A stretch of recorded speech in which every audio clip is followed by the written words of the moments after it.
For many people, a visit to Walt Disney World is a once-in-a-lifetime experience, something to be remembered and commemorated for years to come. But for some, just buying a simple fridge magnet with Mickey Mouse jumping out of the 9 of 2009 is just not enough to mark the year they went to Disney. And so in 1999, Disney provided the opportunity for park guests to commemorate their visit by etching their face into a new monument at Epcot named Leave a Legacy. Initially a temporary opportunity to celebrate the new millennium, and a site that eventually became known as one of the ugliest, most widely disliked parts of Walt Disney World. So let's take a look at the trials and tribulations of Epcot's Leave a Legacy, and uncover the story behind the time there were tombstones at Disney World.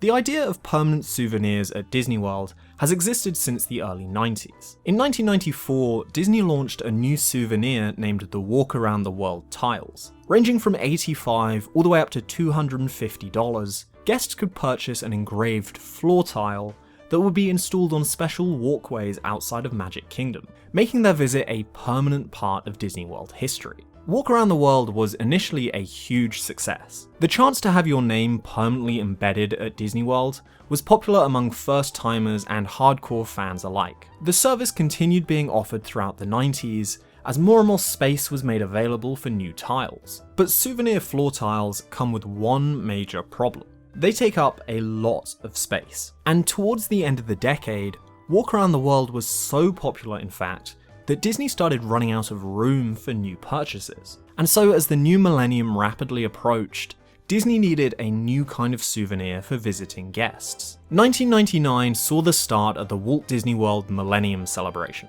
a new promotion at the resort celebrating the year 2000. The celebration would be held across the resort, but would primarily be focused on Epcot, as the park's futuristic World of Tomorrow theme made for a perfect pairing with the New Year festivities. If you've seen my video on the Sorcerer's Hat, you would have heard me briefly mention some of the new additions that Disney brought to Epcot as part of the celebration, such as the Tapestry of Nations Parade, the Millennium Village exhibition, the Illuminations 2000 nighttime show, and of course, the Epcot Wand. But the Millennium Celebration also brought something else to Epcot that I didn't mention in that video. A new way for guests to mark their trip to Walt Disney World, and a solution to Disney's tile problem named Leave a Legacy. Across the world, there was a lot of focus on marking where you were in the year 2000. And so, of course, Disney took advantage of that. And their marketing campaigns for that year focused heavily on this idea of just how special it was to be in Disney World for the new millennium. It's absolutely incredible to have our 2-year-old here in the millennium, because I know she won't remember it, but to be able to say, I was at Disney in the year 2000, there are not very many people who are going to be able to say that, and she will have that experience, and that's just an amazing thing. And so Epcot's new Leave a Legacy program would play into this excitement, allowing guests the chance to commemorate their trip for generations to come, and leave their legacy at Walt Disney World. And this time, guests wouldn't be relegated to tiles on the ground outside the park, where they'd be walked over and ignored, but would instead be the focal point of the park entrance. Because Leave a Legacy would take the form of giant stones sat in the shadow of Spaceship Earth, right at the very entrance of Epcot. A constant reminder to the people of the 21st century that in the year 2000, Jeff from Kansas went to Disney World. In the summer of 1999, Disney began building the large blocks that would make up the Leave a Legacy structure. 35 polished granite monoliths, the last major theme park project for legendary Disney Imagineer John Hench, who also had designed Spaceship Earth. He designed the monoliths to complement Spaceship Earth as much as possible, leaning at an angle and cut in a way so that to guests entering the park, the sightline gave the impression that Leave a Legacy was supporting the icon.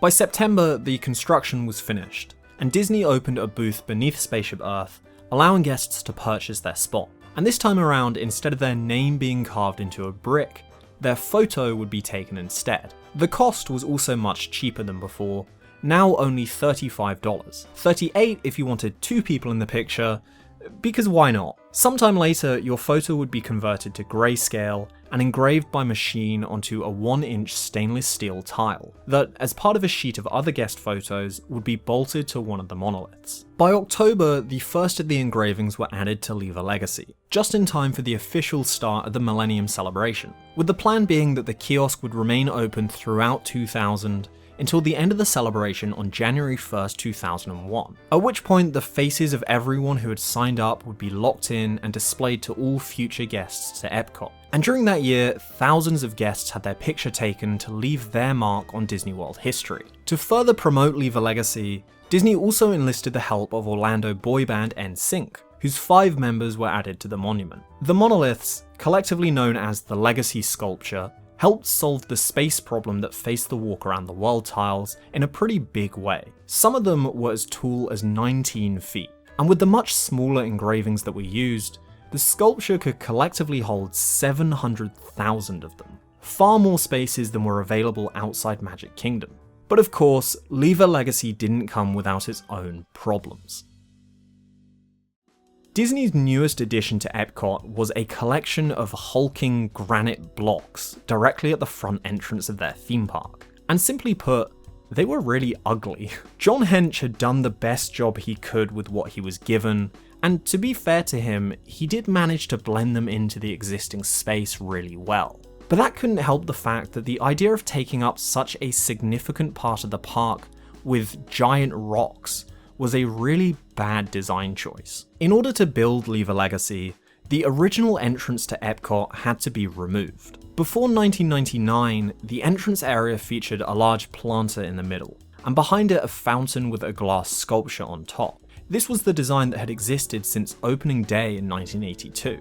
But with the new design taking up space on the left and right, some of the smaller side planters were removed to create a new pathway, and the iconic glass sculpture was removed as well, with the once colourful entrance fountain becoming another grey and brown stone structure. In comparison to what it was before, the Legacy sculpture looked alien, cold, and uninviting. Not a great first impression to a theme park that was supposed to elicit feelings of an upbeat, optimistic view of the future.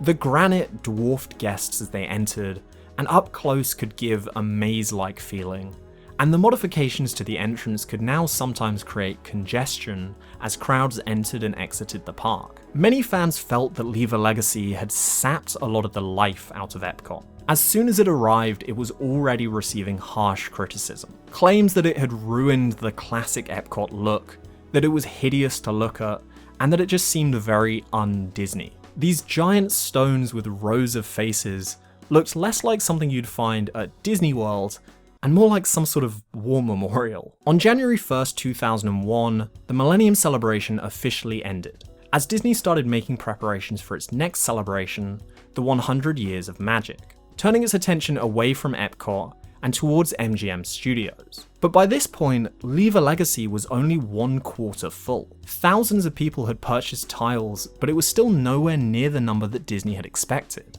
and it looked pretty sparse. And so, rather than end the program as originally planned, it instead just continued into the new year, giving guests a second once-in-a-lifetime chance to be a part of Epcot history. The extra time did encourage more guests to purchase their own tiles, including a young Ariana Grande and her family, but 2001 didn't see any sort of noticeable uptick in purchases, and so the program simply continued even further, now just a regular part of early 2000s Disney World.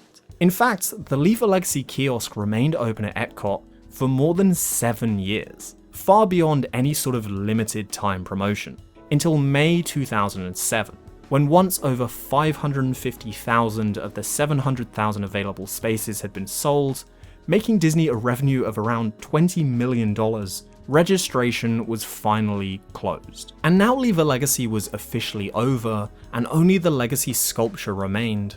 The criticism of the monument only ramped up. The monoliths were Disney's iconic eyesore, and that's really saying something, considering this was the era that brought us similarly disliked additions, such as the wand, and of course the sorcerer's hat. I do still think it's fair to call Leave a Legacy controversial, because it did lead to disagreement about whether it was good or bad, but I wouldn't say it was as explicitly controversial as the Sorcerer's Hat, because while the hat had a decent number of people arguing both for and against it, the only people that were really arguing in favour of Leave a Legacy were the people who bought the tiles. Outside of that group, Disney fans were pretty unified in their hate for the war memorial / alien landscape / tombstones that had been built in the park.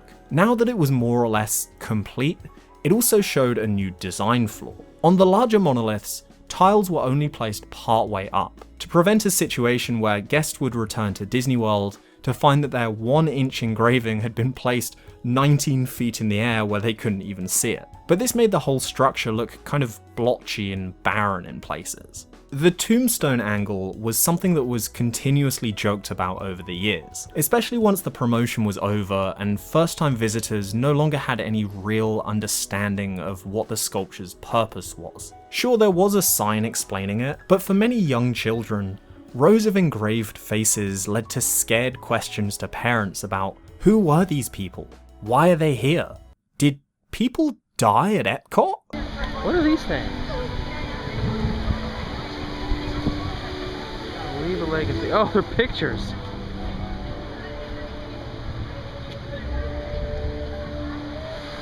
Wow. Kind of freaky. Around the same time as the final tiles were put up, the Spaceship Earth wand that had initially also been added for the Millennium Celebration came down. And almost immediately, Disney fans were clamoring for Leave a Legacy to go with it. But that was never going to be the case, because after all, the whole selling point of the program was that this was a permanent addition to Epcot, for anybody who was lucky enough to be there at the right moment. The right moment, of course, being any day of the week between October 1999 and May 2007, but that's besides the point. Leave a Legacy was here to stay. And like it or not, the smiling faces of NSYNC weren't coming down. And if NSYNC wasn't going anywhere, why should Leave a Legacy? What do you mean they broke up? Disney was very careful to never use the word permanent when advertising the Leave a Legacy program. It would be a very bad idea to set in stone a section of Walt Disney World, particularly the entrance to a park. When signing up for the program, guests were told two main conditions. One, their tile would remain at Walt Disney World for a minimum of 20 years. After that, Disney was free to remove it if they wished. And two, the tile was promised to remain at Walt Disney World, not necessarily at the entrance to Epcot. Disney reserved the right to move the tiles to anywhere on property as they saw fit, which technically could mean outside the park, in a warehouse, in a dumpster. You weren't so much leaving a legacy as you were leaving a funny picture on a wall for a couple of decades. This was the same promise as had been made earlier with the Walk Around the World tiles. For those, Disney had promised they would remain until at least 2011. However, when 2011 rolled around, the tiles weren't removed. And so while guests understood that Leave a Legacy was similarly temporary, there were thoughts that it too would stay for much longer than those 20 years. In any case, the many haters of Leave a Legacy at least had a rough timeline for what could happen to it. By 2027, 20 years after the final tiles were placed, with enough criticism, hopefully Disney would get rid of the eyesore. In 2015, the Sorcerer's Hat at Hollywood Studios was demolished, once again freeing up the original view of the Chinese theatre visible from the entrance of that park. And this news gave Legacy haters some reason to get excited. The removal of the hat showed that Disney were actively thinking about changing the views of their parks. Around the same time, the central hub at Magic Kingdom was renovated to create better crowd control, and there was some hope that Disney would move the Legacy stones elsewhere to restore the old layout of Epcot. In 2019, Disney began a small renovation at the entrance to Magic Kingdom, during which the Walk Around the World tiles were removed,